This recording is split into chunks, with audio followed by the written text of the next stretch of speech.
Okay, good evening.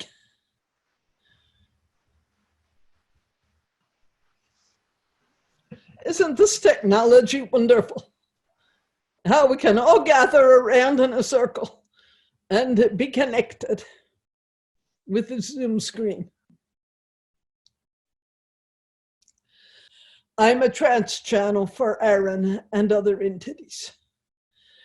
This is a night with Aaron, but I'm told I have a big presentation planned for tonight. And a number of different entities will be speaking through to put together a theme of sorts. A kind of what's going on in the world right now and why are we here participating in it. What they've been sharing with me has been wonderful, so I know you will find it valuable.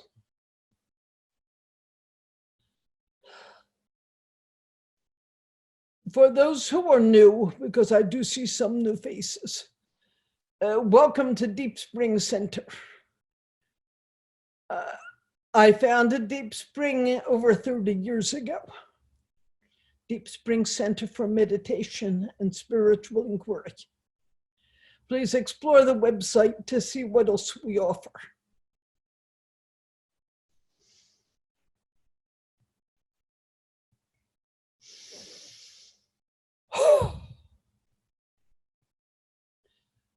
My blessings and love to you all. I am Aaron. It's so beautiful to see your pictures on the screen and to share the evening with you.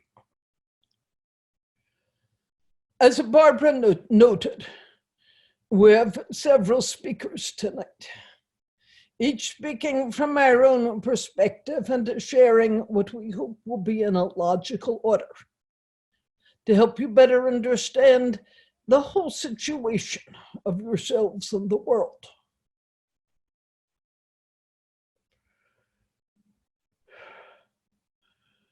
I am Aaron, a sixth density being, by which I mean I am fully awakened, and yet have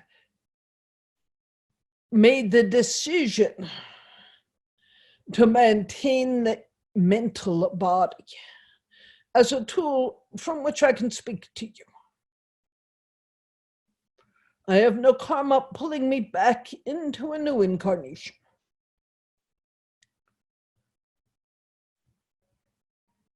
But if I were to move on, as for example, one like the Buddha has moved on fully, releasing everything, his energy fills the earth, supports the high vibration of the earth, but he cannot speak directly to you, this one who was known as the Buddha. For one to be able to speak to you, there needs to be a mental body. But I have no identification with that mental body. It's just a tool. It's actually quite a relief to put it down.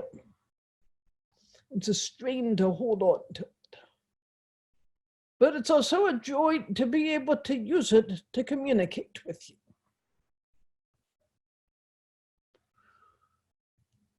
All those who will speak to you tonight are sixth density, like myself, except for the one we call love. Love cannot be defined by density. It's simply he, she, it is simply love.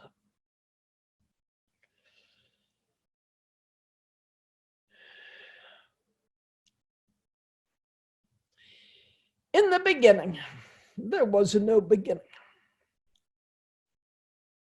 There was simply love. So it seems appropriate that we start with love and let love express its own perspective on things. And then I'll come back and talk a bit more, then others will step in. There may be a lot of material offered tonight. Don't try to hold on to it. You don't need to take notes. There will be a transcript available. There will be a video and audio message available. Eventually, not today, but eventually. So just relax and listen as if you were sitting by my campfire and we were all telling you a story. You came to the campfire asking, what's going on in this world? Who am I and why am I here? How can I best do what I came to do? How can I live with more love?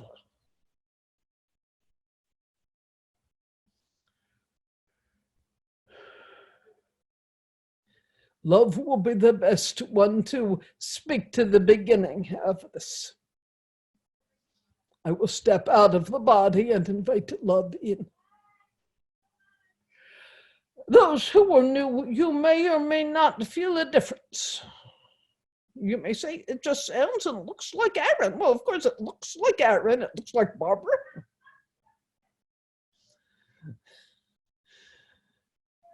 Just listen with your heart and don't try to figure out who is talking and if we are real. Just listen with your hearts.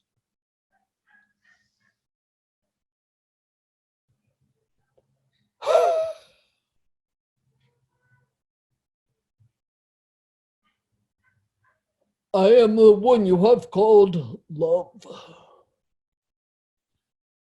And I greet you with so much love.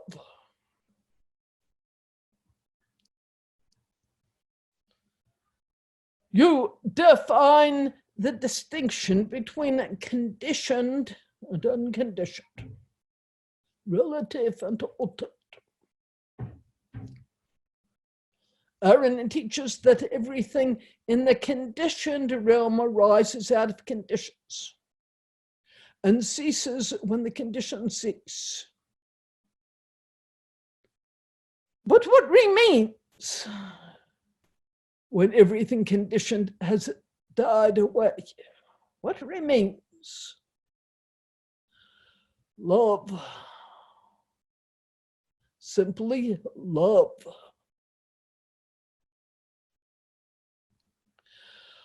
I am love. I am going to change the view. I have to ask Aaron how to do it, to go to speaker view. Better.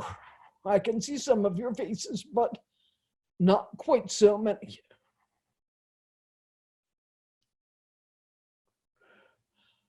Say it with me. I am love. Louder. I am love. Of course you are.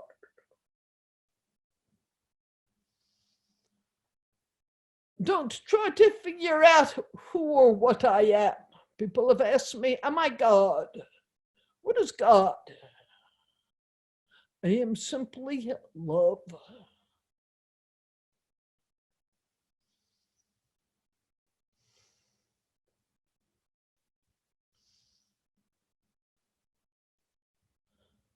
You might think of me as part of the creative force of the universe.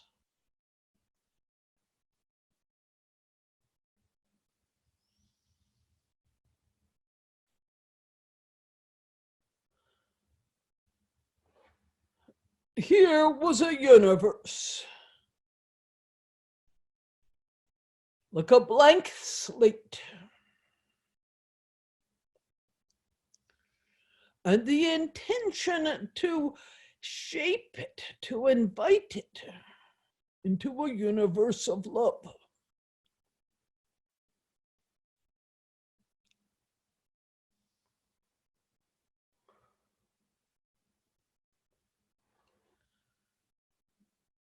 If I were in a dark room and wanted to light a room, light up the room. A vast assembly hall. And I had one candle. It's telling me we have some audio visuals here. One candle. I don't know if you can see it blinking. One light.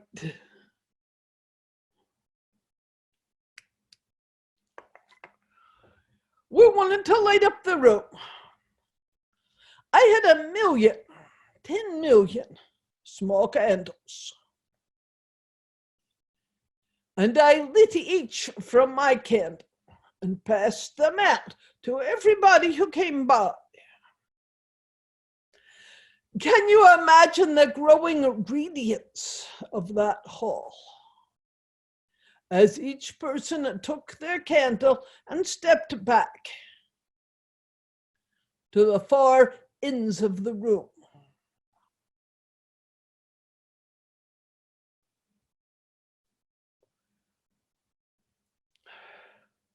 I, as love, stood alone at the beginning with the idea that there would be light.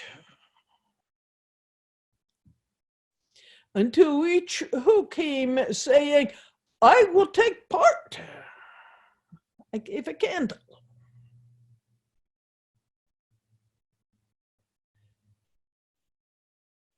Each light that you hold is an expression of the divine light, lit from that candle of the divine, the heart of divine love. Do you want one? Take it. Take it. Take it. More. Take them. Light it up. Let your hearts fill with the power of love.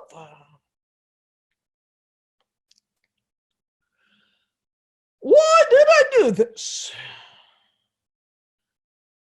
For the joy of seeing love spread. For the joy of your companionship. It was lonely to be the single candle bearer.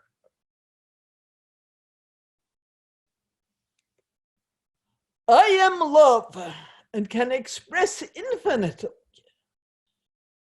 But to do that, it needs those who will take the heart of love, of joy, of light, and take responsibility for bringing it into their own hearts.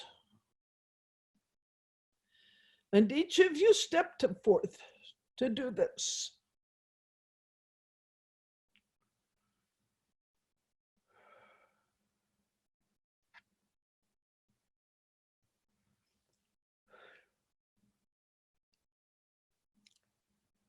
At this point, you were expanding love, but you were still in what your metaphor calls the Garden of Eden. Still experiencing yourself as a part of the divine, which you are.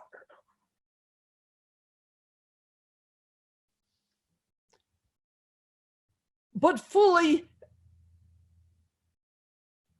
contained within the divine so that you could not express your own free will.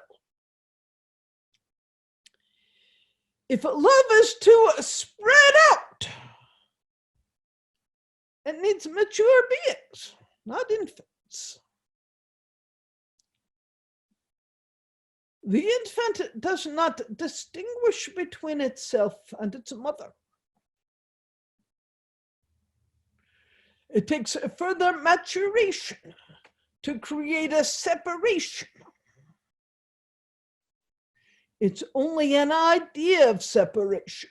There is no real separation. But in order for that infant To grow into a mature being, it must first move into the idea of a separate self before it comes back together, knowing itself as part of the divine self, inseparable from the divine self.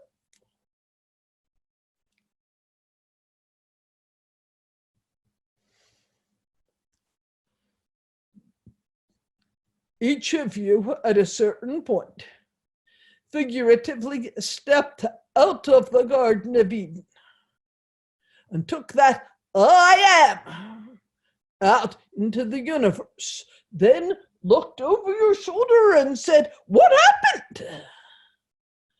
I seem to be out of the Garden of Eden. Am I alone? What happened to me?" Now you have been working your way back, knowing the non-separation of a self and divine, that you are that divinity and can carry the torch of love out into the universe.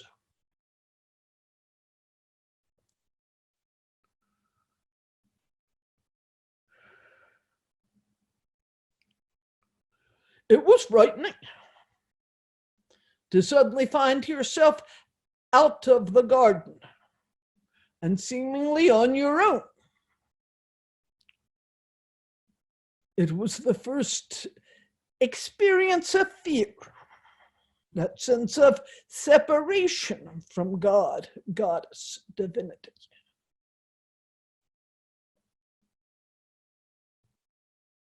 And with that fear, all the reactivity, all the stories of separation, of good and bad, all the dualities.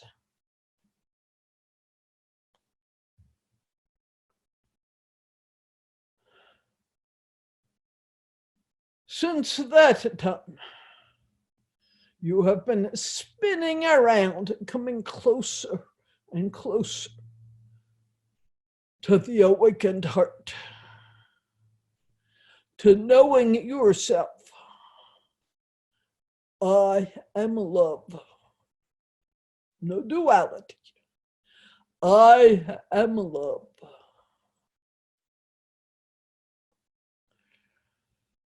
All right, this is chapter 1. Now I'm going to give you back to Aaron to tell you part 2. And we'll move on step by step through the evening. I will return. I love you. You are love. Eternally. You are love. That is all you have ever been. You are love.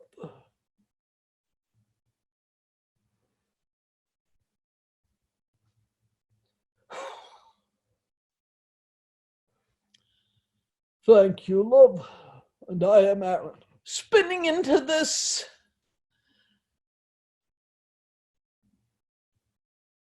exit from the Garden of Eden, into the whole idea of separation. At that point, it came the arising not only of the pure spirit body, which was all that shone itself within the garden, but the arising of the physical body, the mental body, the emotional body.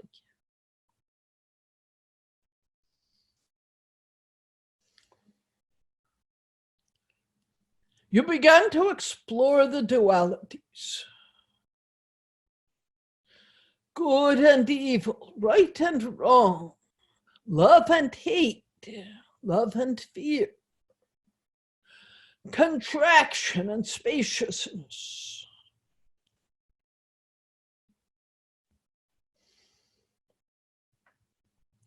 Power and powerless. And you spun through these seeming dualities for eternity.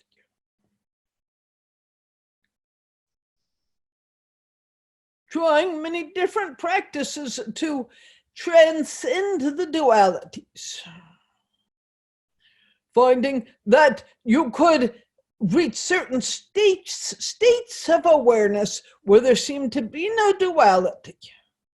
But you could not hold on to that state when the bee stung you, or the hail came down on your crops.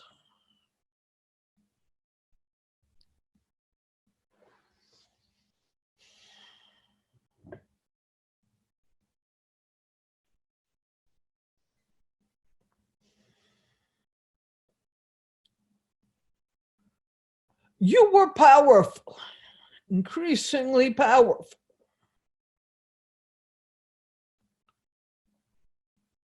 But there was also a deep intention to do no harm to any being. At least for many of you. And so you became afraid of your power, because that power could so easily be misused. As you evolved,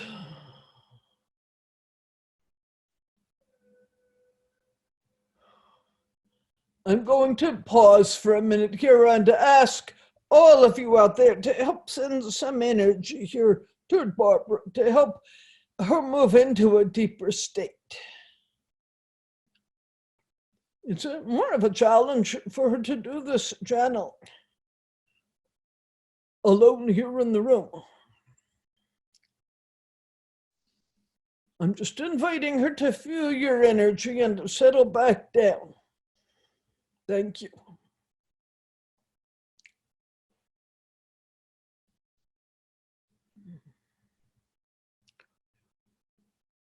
You did not have the full material body that you do now. More just an energy body. But it was understood that the next stage would be to move into more of a physicality.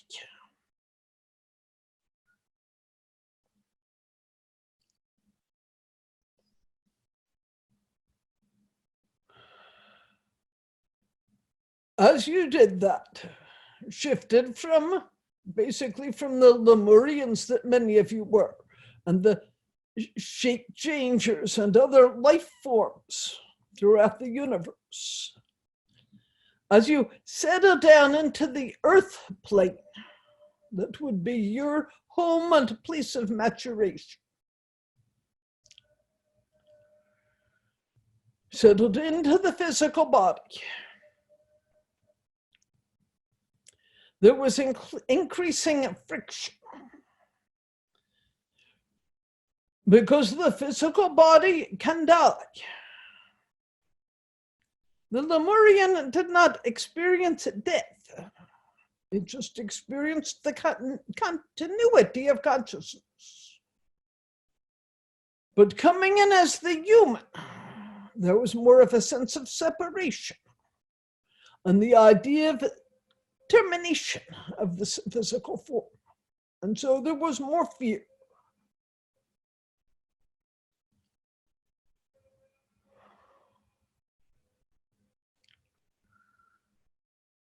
Then there was fear that because of the emotional body, you could do harm.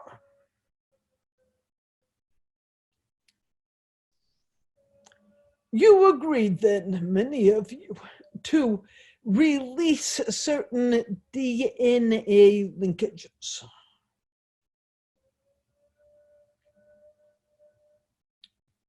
So that you no longer had the ability to say, let it be, and create, or let it die and to destroy.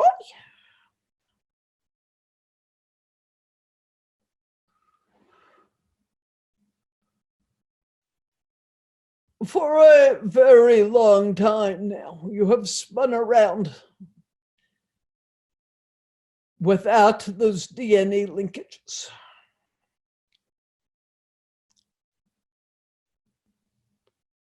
Now you have come to a time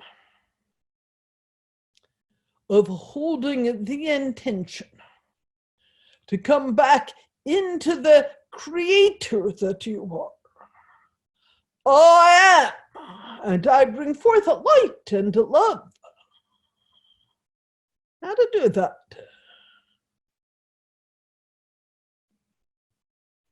Many people, and many amongst this group, most amongst this group, are moving through the reconnection of these DNA linkages. I'm not going to go into detail about that right now. But, Barbara has some written material from her experience with this 15 years ago. I will send it to Tana and see if she can post it someplace on the Deep Spring site so you can read that written material. We would spend our whole hour talking about it. Simply said, you are coming back into the knowledge that you are light. You are love. You have the power that is inherent in that I am. And that grounding yourself in love. Those of you, most of you probably, who practice Vipassana with Barbara and with me,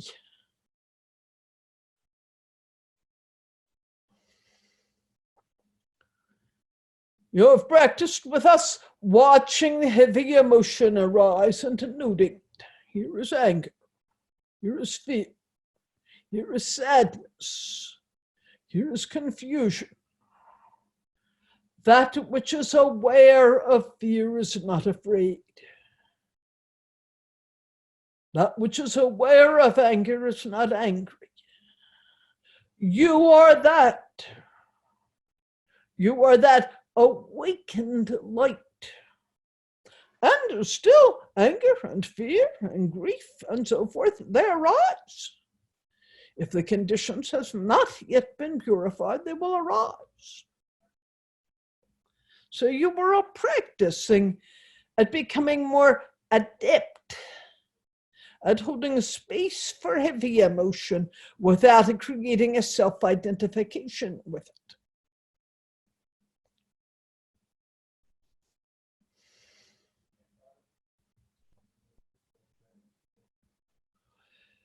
This is your present work. We've been talking for the past month about COVID-19, a virus that has long existed on the earth. As the earth spun down into a lower density, a lower vibration, it became a place where COVID-19 could get a grip before it slipped off with a high vibration. But increasingly, as the vibration became lower, it was able to grab hold. It is a parasite. It will seek to sustain itself. This is what it does. Every living being seeks a way to live. So it was advantageous. When it saw a way to get in, it got in. Then, having strengthened itself, it keeps getting in more and more. It is not a demon. It is simply a parasite.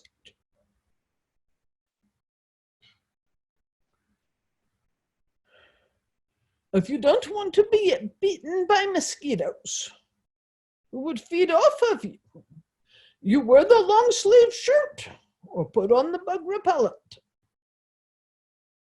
In effect, you say, no, you may not eat me. The way to say no to COVID-19 virus is by raising your own vibration into more attunement with love.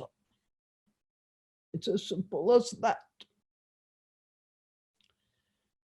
And it does not take a majority of the earth to do this. I would say 10% would be ideal, but even 5% can shift this.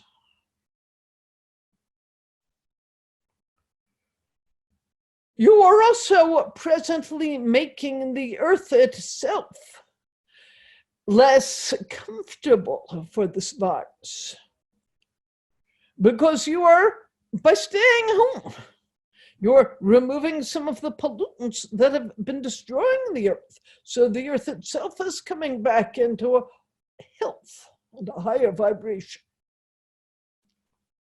And in that vibration, the virus can no longer survive. It all goes together.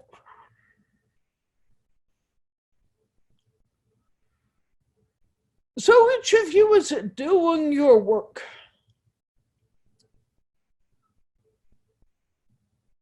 With fear, anger, helplessness, loneliness, confusion, and holding yourself compassionately in your heart, yourself and your neighbors.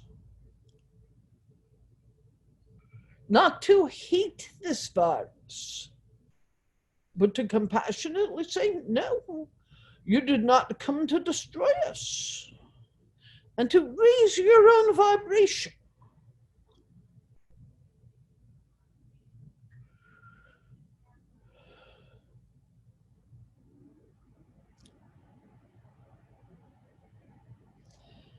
I think we're ready for part 3.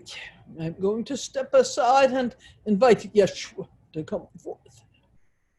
Oh, Barbara's been asking me who's going to talk in what order, and I've said, shh, you don't need to know.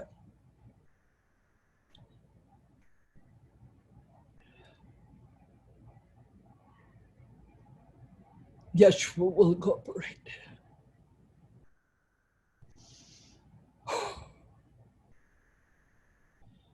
Blessings to you, my dear ones. I am the one you have called Yeshua. Jesus, you have called. But my name is Yeshua.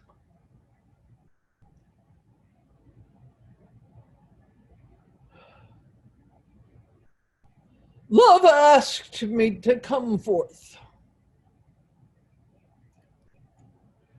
as something that could sustain the high energy of love. Of course, when I incarnated, there was even for me some small forgetting of who I was.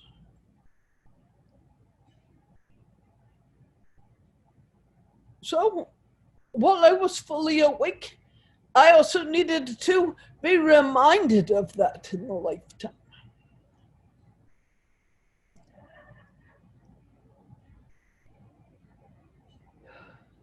Love, the mother, father, divine principle, spoke to me before my incarnation and said, Yeshua, help them to know that they are love. Help them to know the essence of them that cannot be destroyed.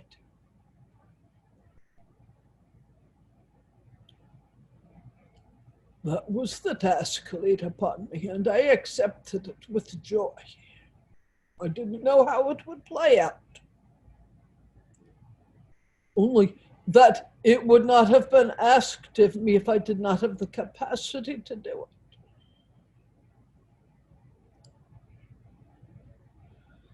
It was not easy.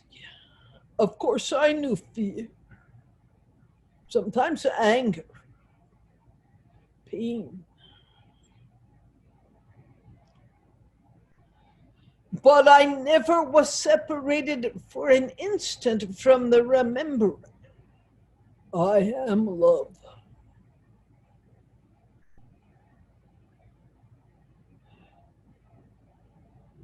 My task was to help you remember that you also are love, no less so than me.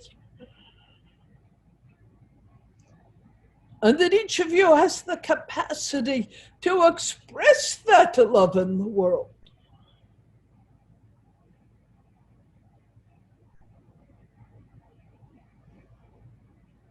Each of you has the capacity not to become lost in anger, fear, and hatred, in greed and desire.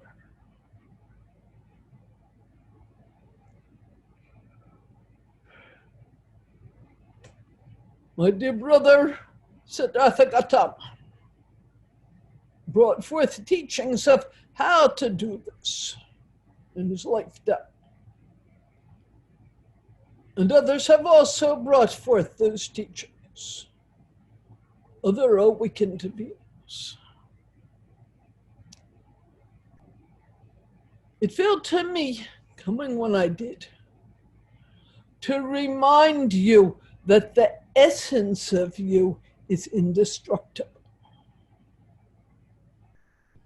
and is simply love, love and light. And that there is never anything to fear. But if fear does arise, to be compassionate with that fear.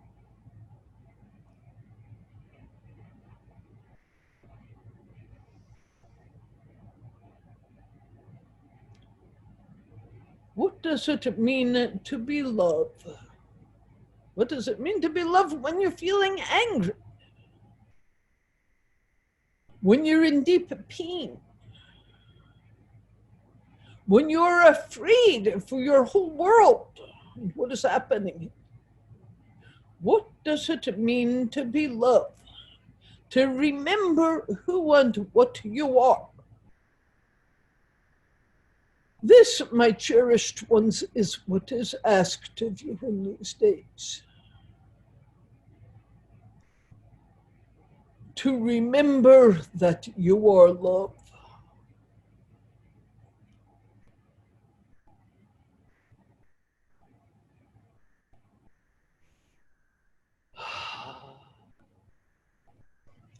So now we have another coming in. The mother is going to speak to you a bit about how to remember that you are love. Or simply hold space with you and love you. And then one of us will be back. We're having a good time here talking to you in this way. It's a delight. Mother.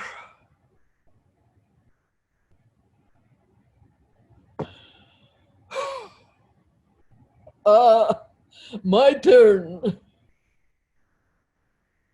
I had asked, may I also play in this game? And they said, of course. I love you all. I am not so much one for words.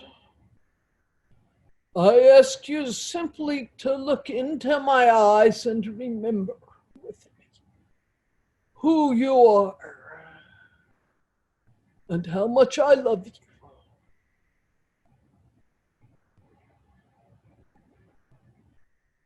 You are my dear sons and daughters, my friends, my companions, my fellow candles, lighting up the darkness.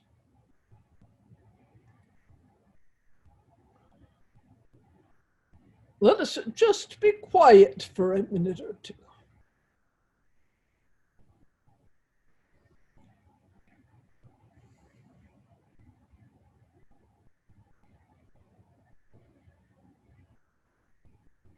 Just feel my energy. If there is resistance, soften and feel my energy. Turned off the recording, I'll turn it on. If there is resistance, soften about the resistance. Let it be. Don't try to fix it. That which is aware of resistance is not resistant. Rest in the heart of love that is your essence and be with me.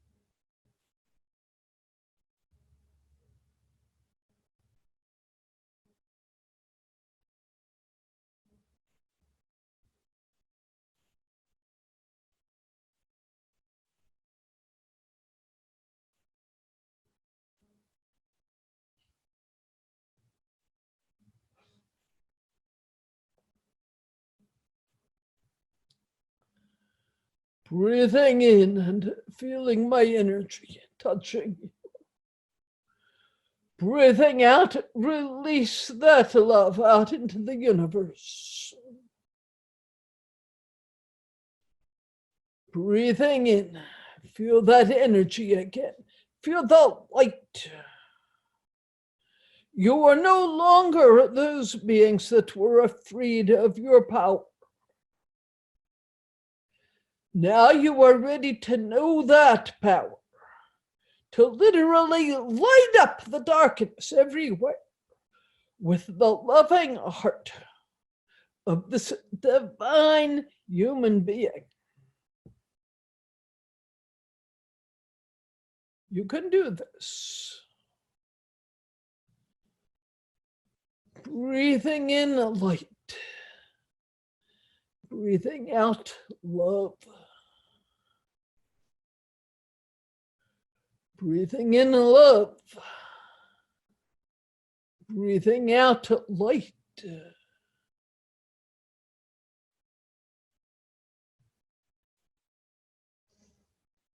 See that light moving out and out into the darkness, because you said, thy will be done. Our will, the will of love, be done. And say it with me. I am love. You are love. You are so beautiful. You have such courage to be here in these times and doing this work.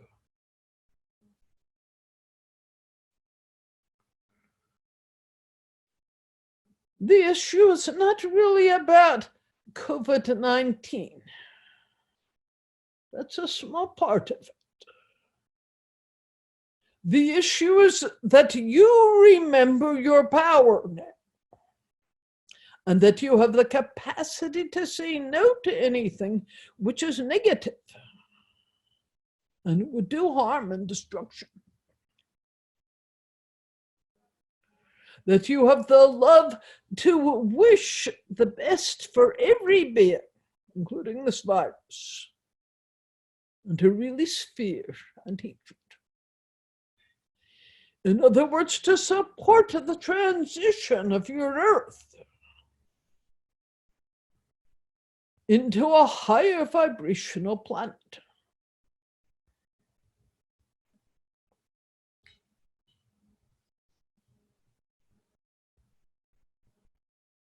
I am the mother.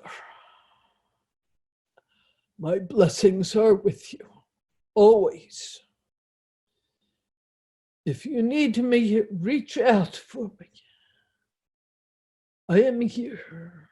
I am with you, always. I love you.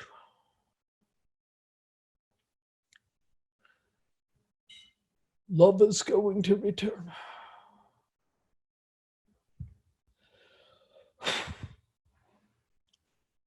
So I am back. I am love. I am love. You are love.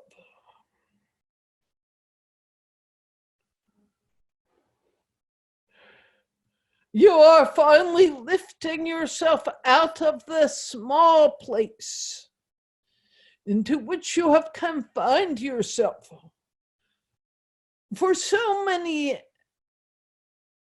I don't have a number, for so many, for seeming eternity. You are ready to break through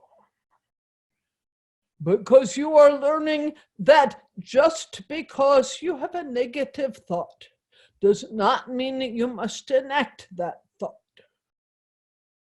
Therefore, you can reclaim that DNA that allows you to truly be who and what you are. We are part of each other. Don't think of me as a God, goddess, creator. You also are God. You are divine. You are so radiant. Between us, we have a contract to do no harm to any sentient being in any way,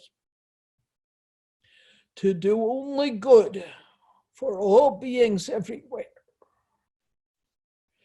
to bring forth truly a universe of light and love.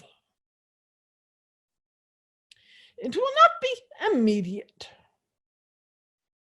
but right now, as Earth transitions into a higher vibration, this is a major stepping stone.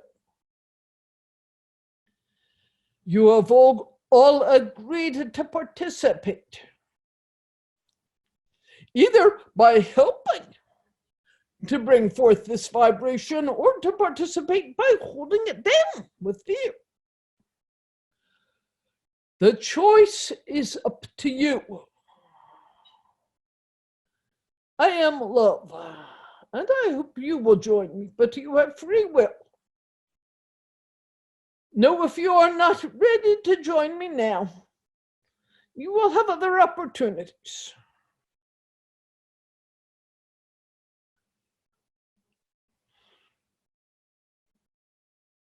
But I hope you can find it in your heart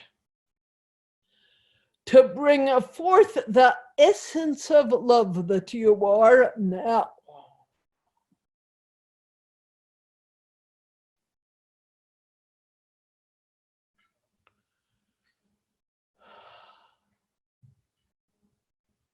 Aaron, is this to go back to you? He says yes. He's willing to take it now.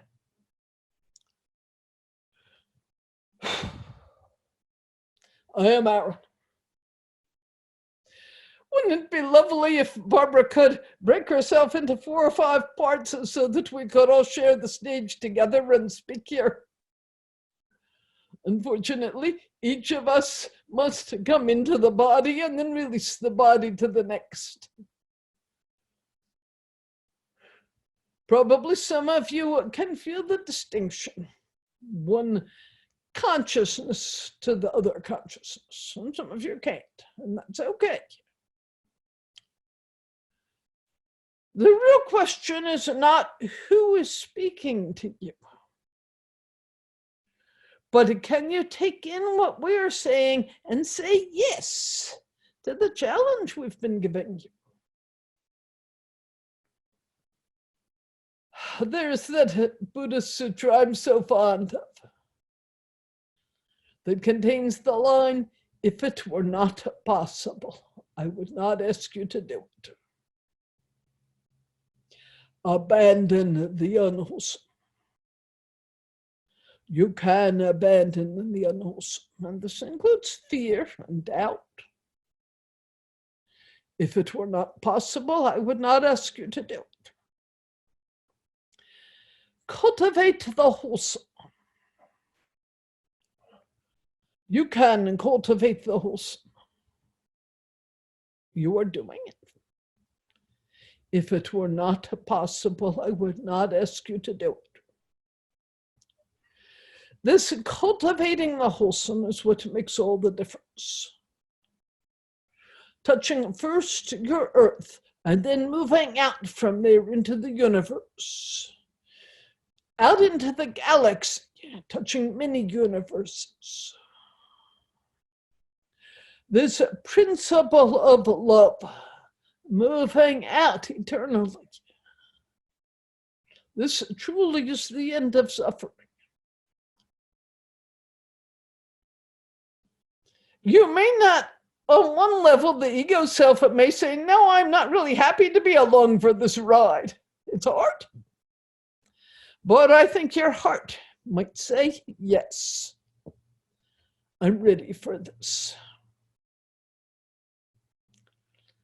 And together with this wonderful Sangha and tens of thousands of others, hundreds of thousands of others throughout the world, all coming to understand the meaning, I am love, I am light, and I can do this. Together you will do it. I'm asking love, the Mother Yeshua.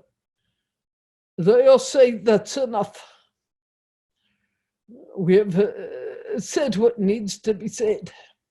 So I'm going to give the body back to Barbara. We'll have a short break and then be available for questions.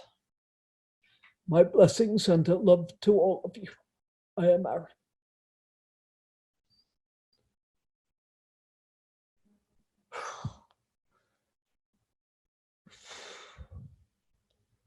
Thank you, Aaron. Yeshua, Mother, love, thank you all.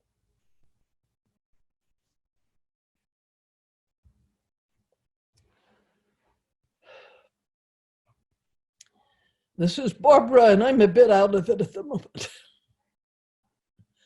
And give me a minute to get back into myself. Okay, I'm going to start by speaking to questions as best I can.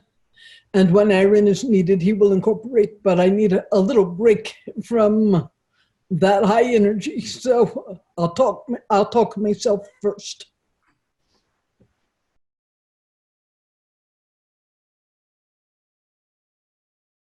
On the ultimate level, there are no dualities. For us, from our human perspective, there are. I think for me, the most powerful teaching of this is that each time I see something as dual, I know I'm getting caught in an illusion. I come back. So I see anger coming up. I pause, I breathe. Right here with anger, where is that which is not angry? And I can really touch into that which is not angry because of the result of years of practice. It doesn't mean the anger goes away. It's more like, I like the illustration of looking at the ocean and seeing the waves. The waves are arising. But on another level, there's only ocean. If you look deep into the ocean, there's stillness. So you can feel the motion in the ocean, and you can feel the stillness. The waves are rising, and the flat surface. So the illusion of duality is a reminder for me to keep coming back to this still place, deep place, the place of love, the place of clarity, the place of compassion. And not to get caught in the story of the seeming duality.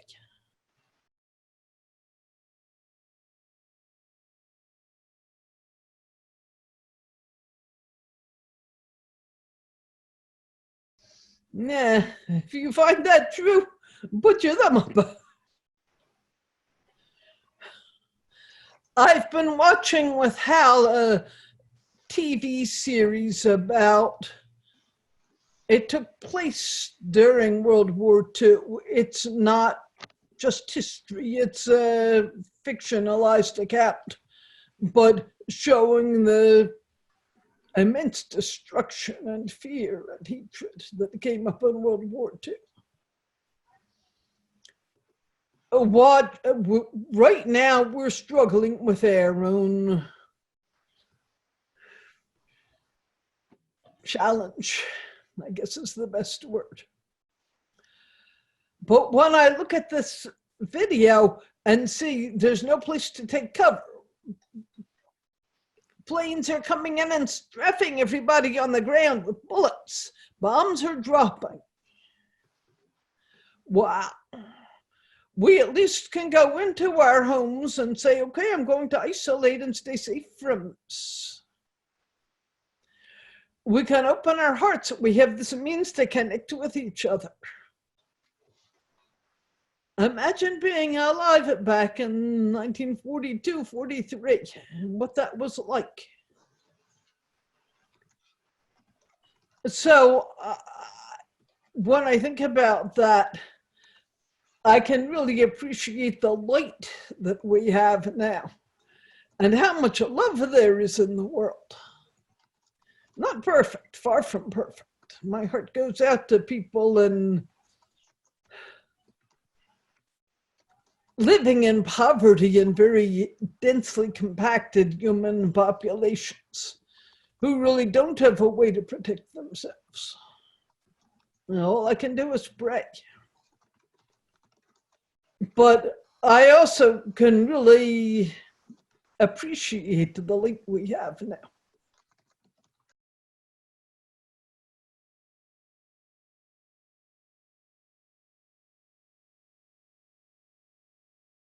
Just stop and note. Breathing in, I am aware of fear. Breathing out, I am aware of fear. I hold space for the fear. Not, no, I won't feel fear, but this human is feeling fear. Really feeling compassion for this human. Then from the power of that compassion and loving yourself, to turn to this entity, whether it's a living being or just a spirit plane entity, just to say, no. You may not attack me. You may not hang around me. You must go. I send you love. I hold you in my heart and wish you well, but no, you must go.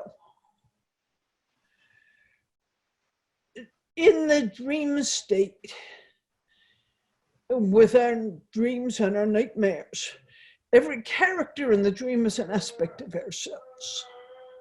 We're in some way creating dreams from our subconscious. The same thing goes from our waking dreams. When something scares us, it's something in us that's scaring us. If we feel there's something hateful and negative out there, it's easy, it's not easy, but it's possible to turn to oneself and say, what is there in myself that I'm feeling negative about right now? What's scaring me about myself? My capacity to do harm. So these are different ways that can help. I hope that gives you something to go on.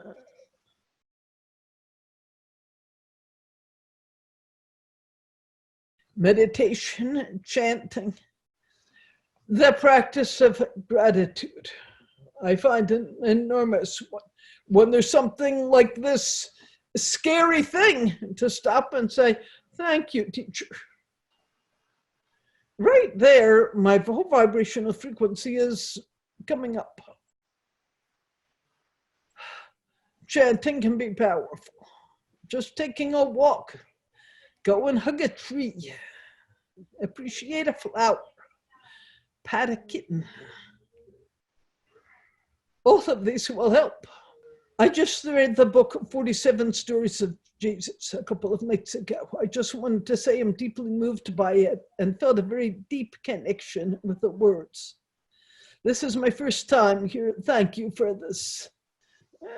Thank you for sharing your appreciation. I'm really glad you enjoyed this book. Please look on the Deep Spring website, because the book 47 Stories is just excerpts from 30 years of Aaron's Christmas stories. And there are so many more wonderful stories on there. Just look for them on the Deep Spring website. I hope you'll enjoy the rest of them.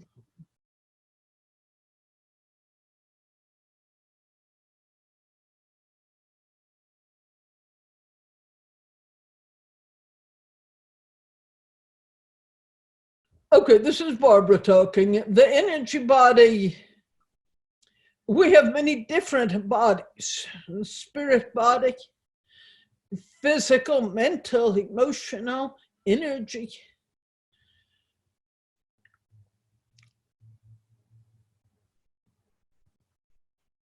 The energy body,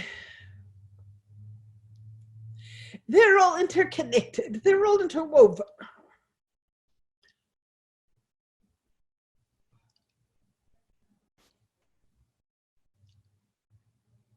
Before we take birth, we are consciousness, which is energy.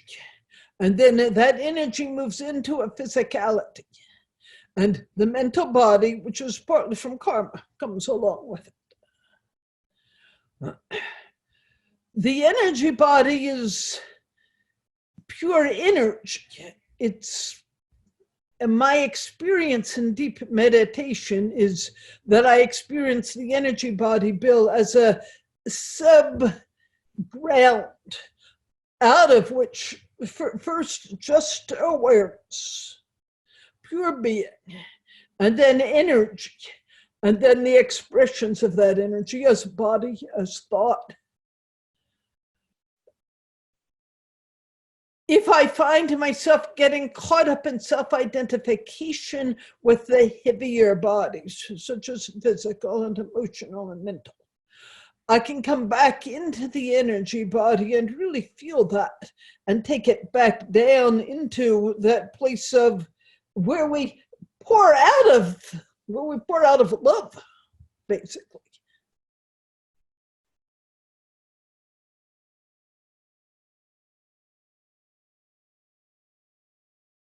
Are not doable. How can there be two different parts of us, the knowing and the unknowing, at the ultimate level?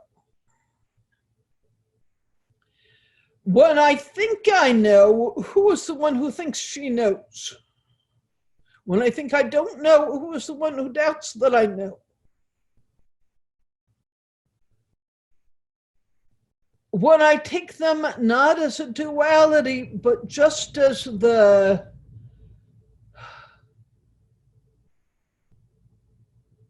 amazing essence of everything. There is no longer knowing or unknowing. There's just pure being. And that pure being for me is the most intimate space, just pure being, where the divine and I are one.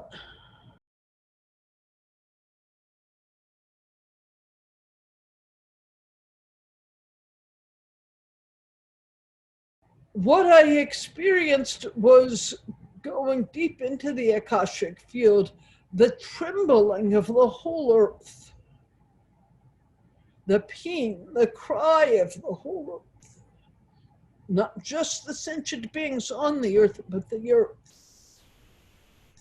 And then holding those cries in my heart. And I spent a lot of time in meditation that week looking at this. Seeing through to the place of clarity and light, the Akashic field, it was almost like watching the northern lights, seeing the clear sky and these lights moving through. I could see all the ripples of distortion and the clarity, not going after just one person or one group of people who were suffering, but really feeling the whole of our suffering, Earth's all sentient beings, beings in other places in the universe, finding all of those ripples of distortion and finding the place of great, brilliant light and clarity, where everything was still, and just sitting there and inviting that. So I found that to be a very helpful meditation. For those who are not aware of Akashic field practice, perhaps look it up on the Deep Spring website. We've talked a lot about it in past years, and it's not something I want to spend too much time right now with because we don't have that much time. Now, I could talk for hours about it, but you have to begin to understand what the Akashic field is, what we mean by that. Look on the Deep Spring website for Aaron's transcripts. Just look up Akashic field and pick anything and start reading.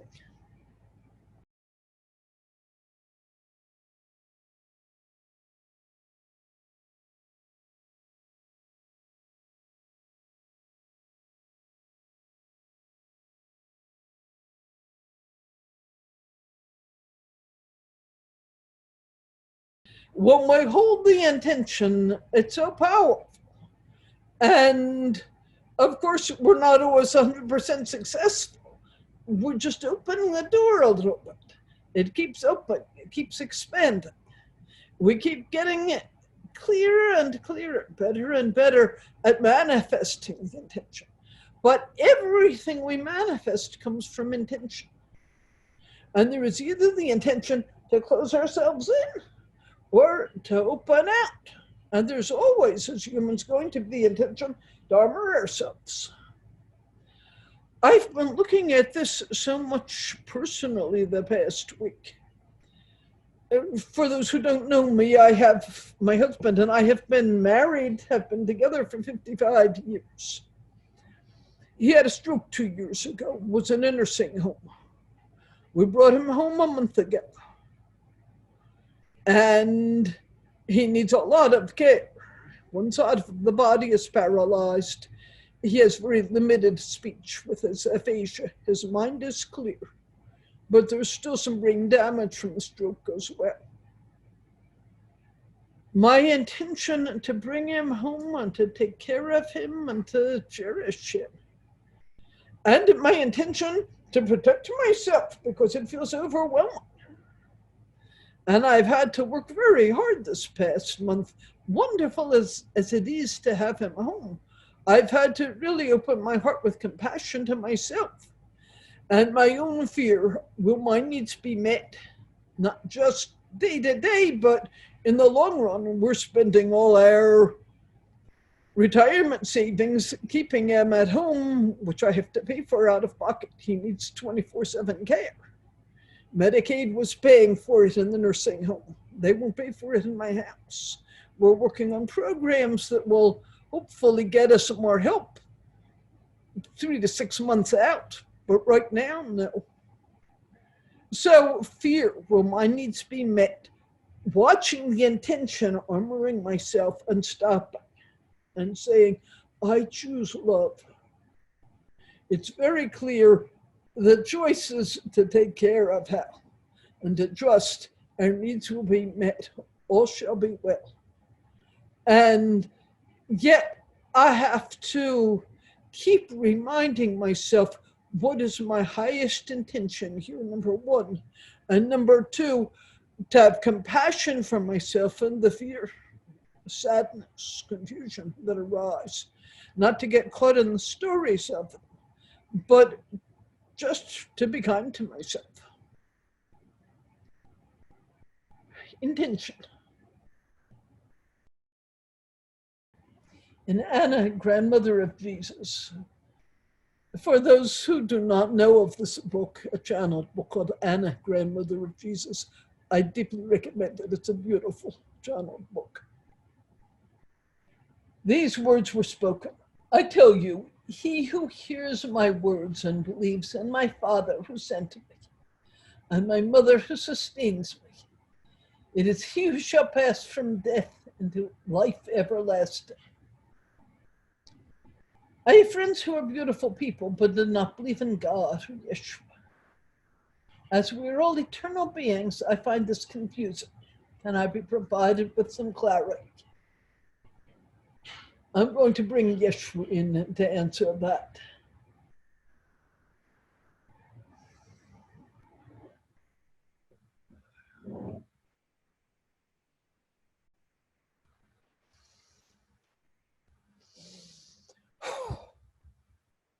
My love to you all. I am Yeshua. I tell you, he who hears my words and believes in my Father who sent me and my mother who sustains me, it is he who shall pass from death into life everlasting. First, these who are not my words, these are a poor translation of what I intended. Remember that.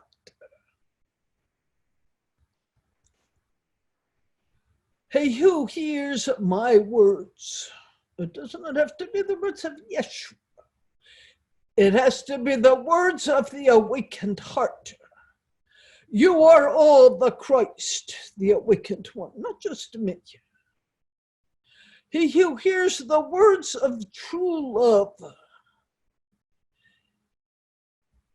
not caught up in fear, perhaps with fear in the background, but not caught up in the stories of fear.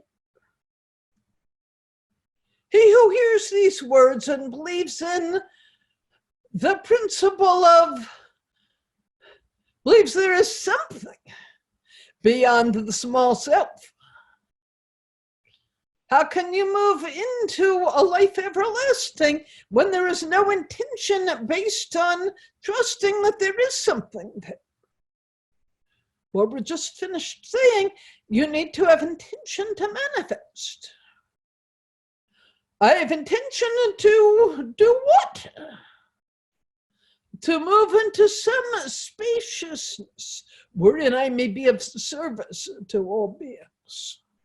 To move into a place of love. These words, these intentions are sufficient. It doesn't have to be a Christian or any other religion's heaven. Just to move into a space of love.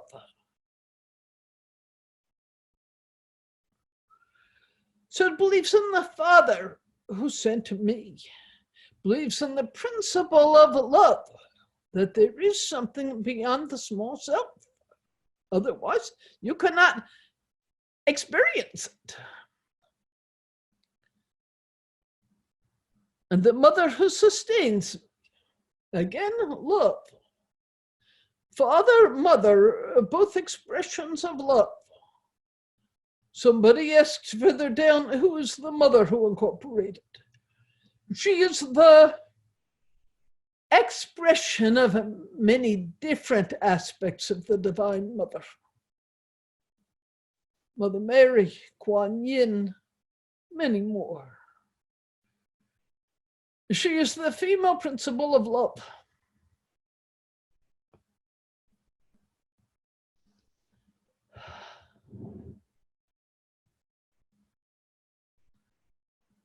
You friends who are beautiful people but do not believe in God or Yeshua. Well, no one does not need to believe in me. What would you believe in?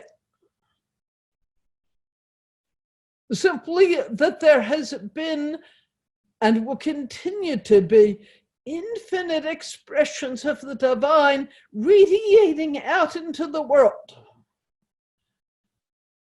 And you cannot know yourself as such an expression if you do not believe it's possible that there is such an expression. That's all that's needed. It has to move beyond the hypothetical belief and into a direct experience. This comes from deep spiritual practice.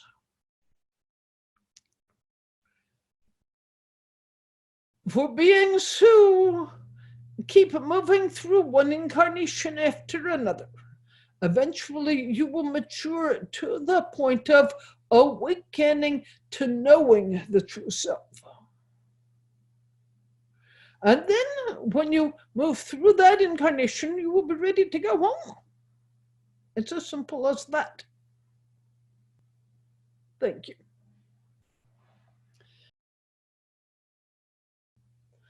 The Mother Who Incorporated. About once a month, we have a session called Remembering Homes. People come up to the Mother and take her hands, look into her eyes, and have darshan, an exchange of energy with her. In the past, we've done this only live, but gradually we're shifting into, I guess, next month. We will do this on Zoom and see how it works. I'd be curious, for those who have had live darshan with the Mother, were you able to experience her tonight? Show me by a thumbs up. Yes, good. She says thank you. She's happy that her energy was able to come through. So if you look on the Deep Spring website for the next Remembering Homeless, we call it Remembering Homeless because she is not fixing you. There's nothing to be fixed. She is reminding you of your homeless.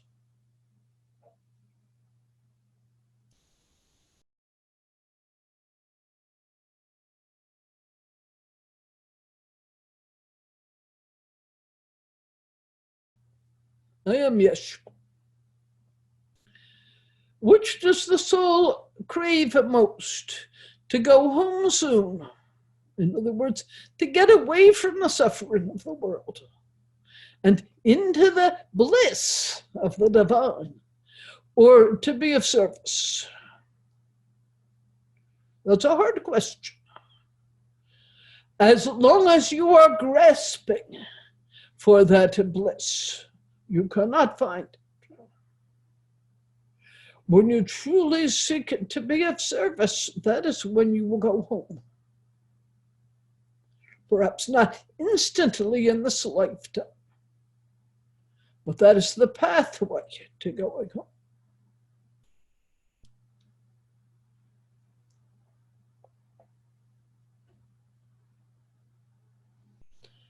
Linda is saying, we had darshan with a Mother on Zoom at Emerald Isle last year. I couldn't come because of Hal. Barbara could not come because of Hal. The energy was definitely felt. Can you feel my energy? Yes. Could you feel any difference between my energy or the Mother or Aaron or love? I'm not saying being able to identify each, but were there differences? I'm just curious whether I know in person you do. I'm curious how much of that distinction comes through on the Zoom screen. We'll welcome other questions.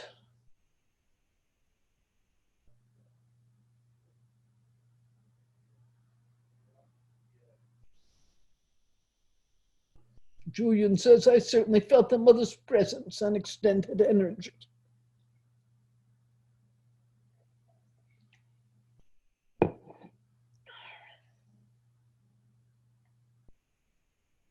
Deborah says, the distinction is the same, only slightly finer. Do you mean it is finer live or finer on the Zoom screen?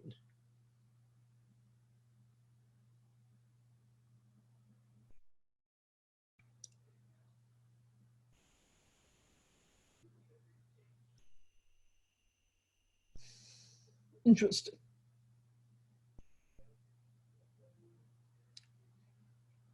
Right now, I'm holding my energy down quite a bit because Barbara's tired.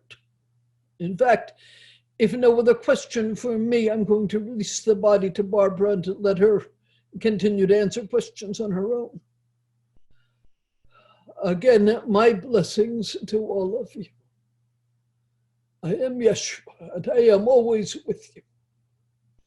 I hold you in my heart always.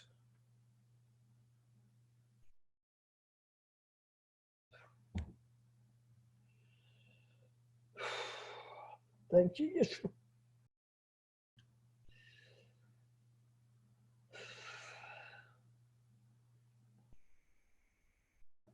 Okay. This is Barbara. Bouncing back and forth here. Feel a bit like a tennis ball.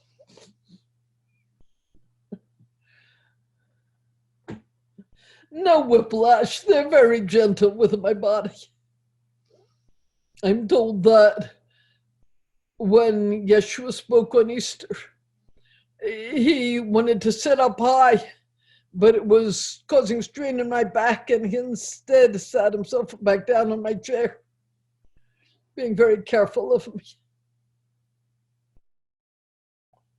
I think the strain was because I was up high, but my computer was down low, so he was having to bend the body over to see the computer screen. We raised the stool, but not the computer. Other questions?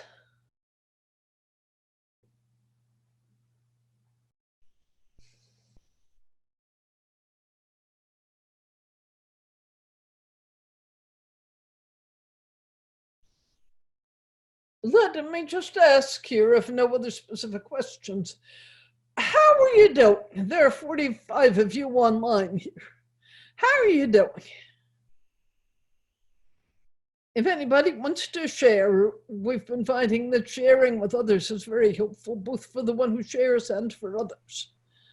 So if there's anything you would like to share, Deja, can we release that one person's unmute their screen and speak?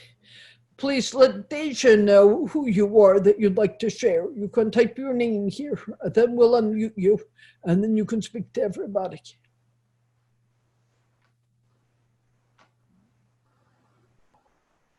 Okay, everyone has the power to unmute themselves. Please don't all do it and talk at once. Virginia said, feeling grateful for all of this.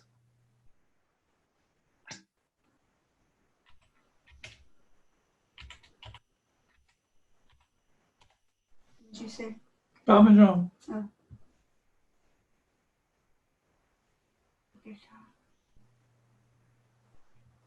Go ahead. No, I didn't say.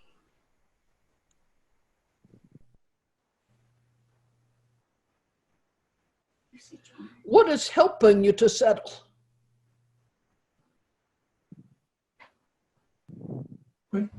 Oh. Excuse me, this is Bob.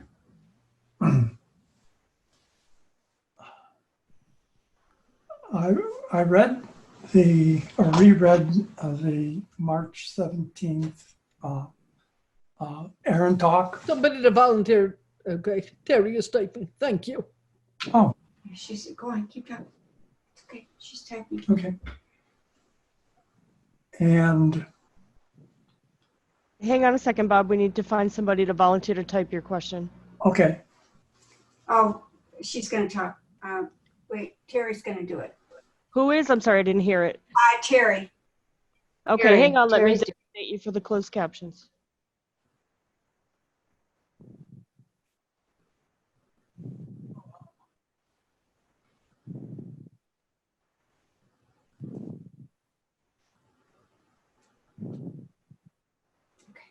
Go ahead. Okay, we're good to go. okay. Having read the Dharma talk from the 17th of March, where Aaron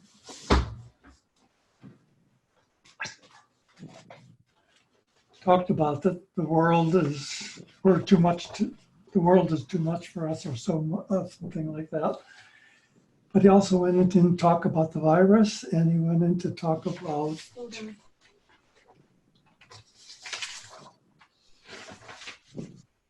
on. well, I have it here, but it's Just many pages. Anyhow, I appreciated so much his very simple methodology for remembering to be grateful.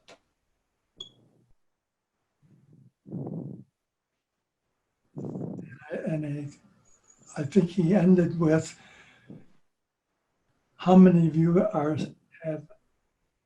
have no sickness now? And he went up the ladder from having no sickness to becoming, Just to be grateful. Just to be grateful. just to be grateful. But Everybody on this website has, on the Zoom chat, has probably enough food in your house and enough warmth right, and friends to talk to, and hopefully are not sick. Hopefully don't have dear ones who were sick, but if you do, they're at least receiving some kind of medical care. We're so blessed, and we forget it so easily. that was my takeaway too. We're so blessed, and I'm happy to have a way of remembering all these Okay, things. I want to make an observation here. Now, and here and there on the screen, I'm seeing children popping up, or a cat, or something else. Mike, I don't know you, but you have a wonderful red-headed child. Beautiful red hair, beautiful face. It's such joy to see these children appearing on the screen. I'll turn it over to Joan. No, turn it off.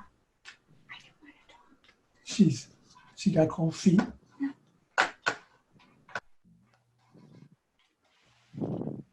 Thank you, I'm finished.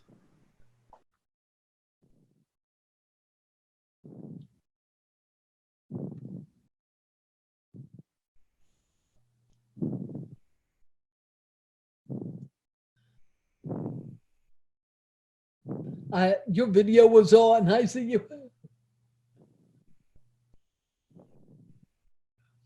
Mike, your hair is red, but you don't have as much of it as your child does. Lots of red hair.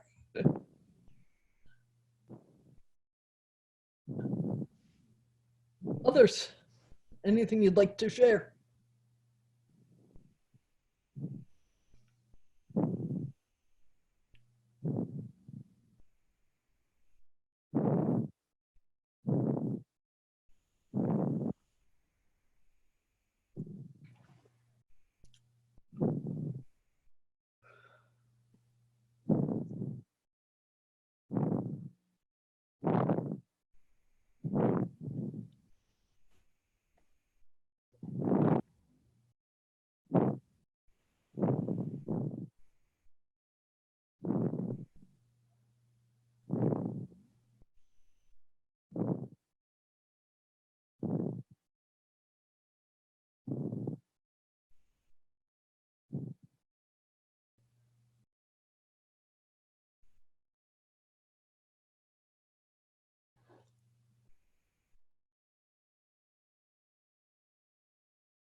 Did my message, So did let's Lalita's just message say come through? Don't have video.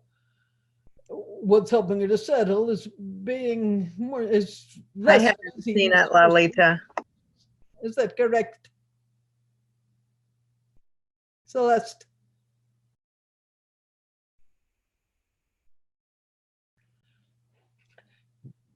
What I'm getting from you is that what's helping you to settle is a lack of busyness so that you can connect with the spaciousness. And here we are with duality again. Busy, spacious, busy, spacious. The busyness is always going to be there in our lives. Can we touch into the spaciousness?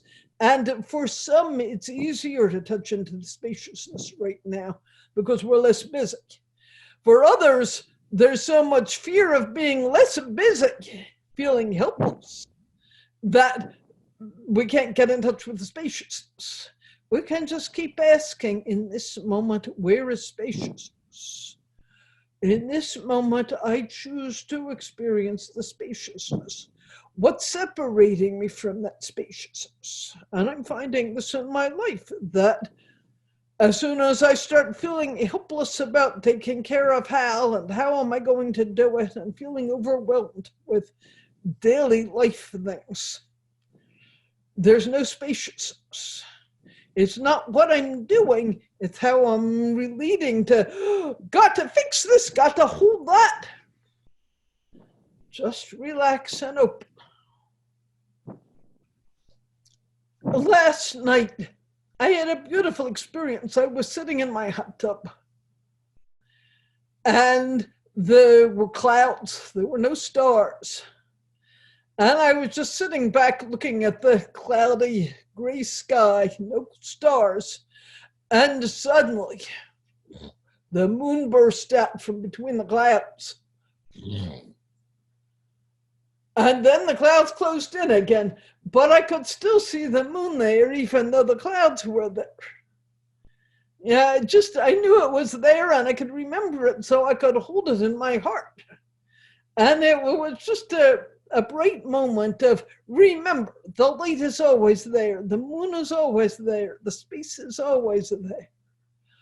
Yes, I choose this. Lolita, I'm reading it for Lolita. I am having the more direct experiences of asking for help and receiving it. I'm learning not to doubt help will come, and also being open enough to recognize it. In the last couple of days, one experience of receiving help so quickly really shocked me, but felt so good. Lilith, I'm delighted that you experienced that.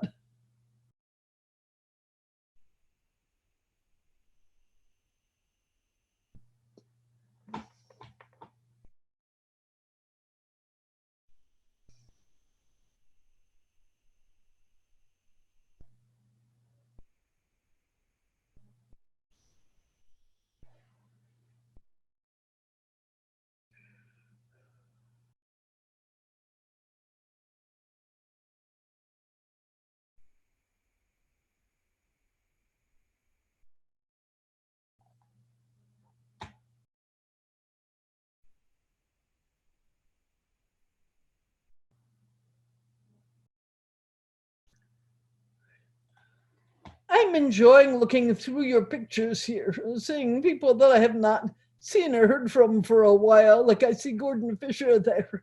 My love Penny there too. Hi. Just looking through people from all over. I see Carl and Julian, people from different parts of the world, people far away. Corey, I see. Okay.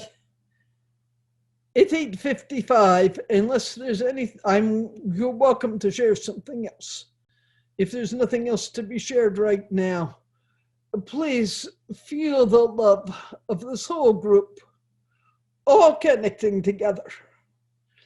The Buddha emphasized the importance of Sangha, and that he said of all the different parts of our practice, Buddha, Dharma, and Sangha, Sangha was the most important. We are not alone. We have each other. We can connect with each other. I love you all. I hold you all in my heart. Aaron says he loves you and holds you in his heart. I forgot to record. Can't start recording. Okay. I hold you in my heart. Aaron holds you in his heart. The mother holds you in her heart. Yeshua says he holds you in his heart. Love says you are his heart.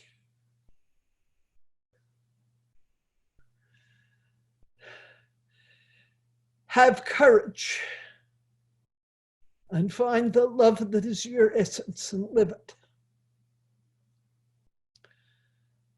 A number of you I will see at the retreat this week. We have our first ever week-long Zoom retreat starting on Saturday. And this is going to be quite novel. But I think it's going to be fun and wonderful. We have an open Aaron night again next month. I wish you all good health and joy and peace.